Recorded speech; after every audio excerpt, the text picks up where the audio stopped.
Hi, we are the Murrays. I am Brandy. This is Steven, and we have Kenidee and Addison, and this is our Dravet story.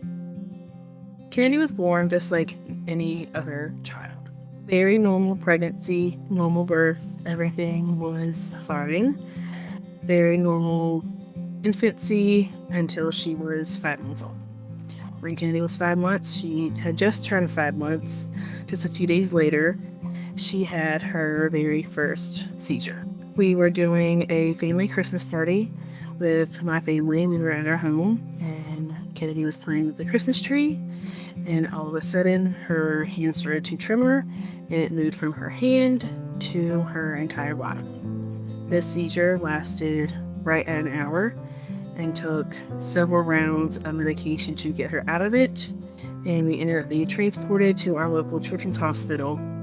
With that, she did a 24-hour EEG. We weren't given many answers at all. A lot of the stuff was just infants, have seizures. It could just be a one-time deal. The biggest thing that our doctor that had admitted us did was requested for us to do a gene study. She was like, look, this could give us, a little bit of answers. There's an off chance here. But, we went home with Kepra and hoped that, there's a 70% chance that, we'll never see another seizure. And it was just a one-off deal. So brand new parents. I do have a little bit of, medical background with my, being a first responder and, kind of knowing what to look for and things, but not understanding the complexity of seizures or what Dravet would bring on to us.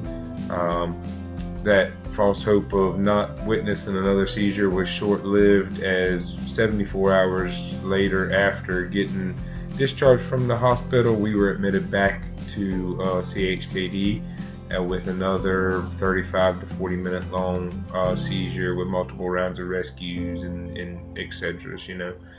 With still no answers. That went on for the next couple of months, and finally Valentine's Day we were diagnosed with Dravet. The only answers we were given that day with our local hospital was we had a long road ahead of us and good luck. They pretty much told us that, what she had and that it was extremely rare, and sent us on our way. It was a very emotional appointment. We were hopeful that it was just epilepsy in infancy. It was something that she could outgrow, something that a lot of other infants and toddlers go through, but unfortunately that was not the case. It is not the case. At that appointment, I remember one of the first things that neurologist asked when he walked into the room was, when are you going to give Kenidee a sibling? And we at the time were 6 weeks pregnant with now Addison. And then just a few minutes later, learning that Kenidee's condition was genetic was devastating. All the thoughts started rushing. Will Addison have this? What is going to come of this? What needs to happen? Should we get tested? Do we need to get tested? Do I need to call somebody? All of the nerve-wracking, soul-crushing thoughts. We left that appointment in a tizzy, I guess is the best word to say. Very overwhelmed, very anxious, very nervous. We still did not have a grasp as to what Dravet syndrome was, and neither one of us felt it. He did not give us any information on it. There was no handout, no Google this, no nothing.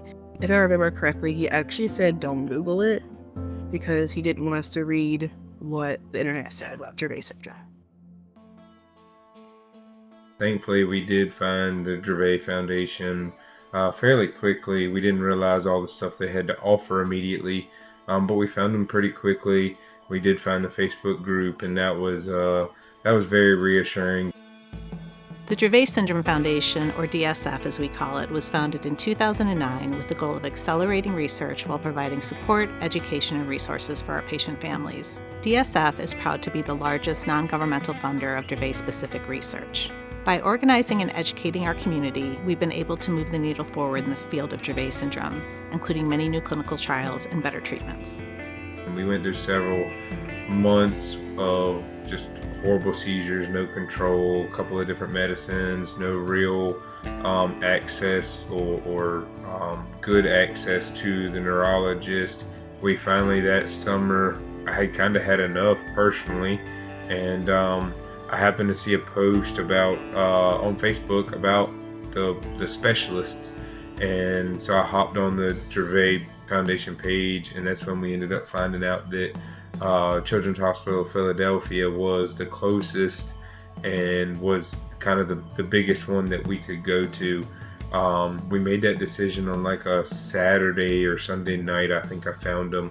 Monday morning I got a phone call, and by Tuesday afternoon I had spoke with several different nurses and had an appointment scheduled, had all her stuff switched over and everything sent up there, and we were going in 10 days, and we just went for it, and it was one of the best decisions we ever made.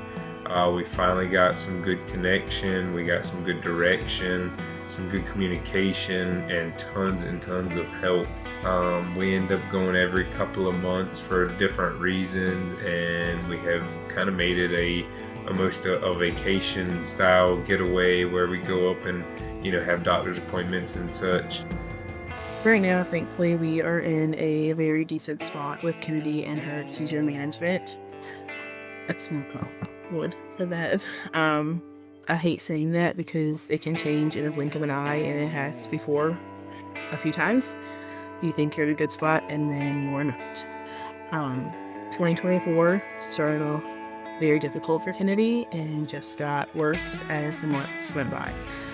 She started the year off, I believe, just seizures getting out of control again, calling EMS often, needing rescue medication often. There were 4 months in a row where she was hospitalized for multiple days due to illnesses and sicknesses. This is common for those with Dravet syndrome. Sickness is one of the top seizure triggers, and they tend to trigger the monster seizures. In June, Kenidee had her worst seizure to date. It lasted over an hour and required a medically induced coma.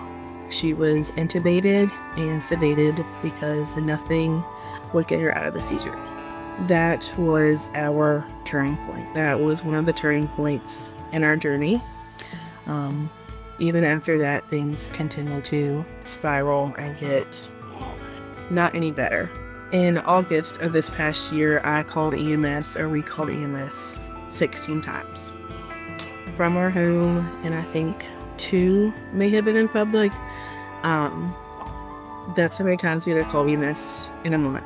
That's how many times she required some form of rescue medication, rescue assistance, something to get her out of a seizure. Thank the Lord, we have not had a month like that since, and we're very thankful, but we know this can change in an instant.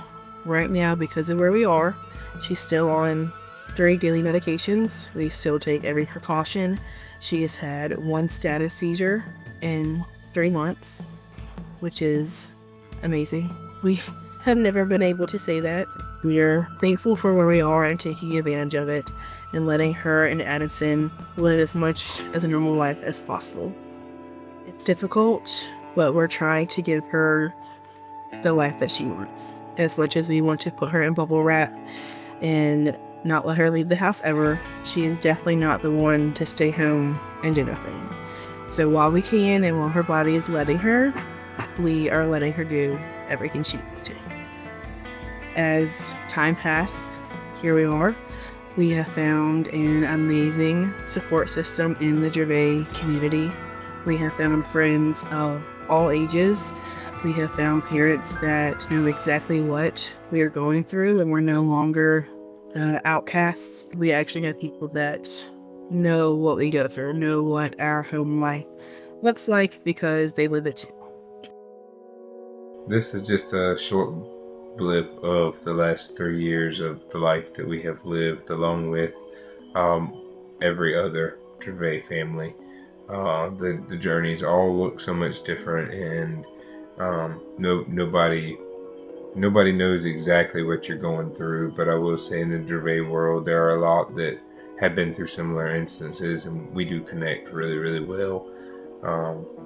So we really thank you for taking the time. This not only this event, but the foundation and the community means the world to us. Our end goal is really just to, raise as much money as we can and hopefully find a cure. We're making, leaps and bounds and journeys every day to be able to hopefully find something to let these kids that also grow up to be adults live a better life, if you want to call it a normal life, to not have to go through all the hospitalizations, the medications, the delays, all the stuff that they have to go through. So we couldn't do it without you. Our patients and families matter and deserve a better quality of life. Our supporters are really the driving force behind all that we do, and we appreciate you coming out tonight and helping our patient community find answers. Your support, no matter big or small, plays a huge role into our future. It does make a difference. So we thank you, and we could not be here without you guys. So, thank you. Thank you.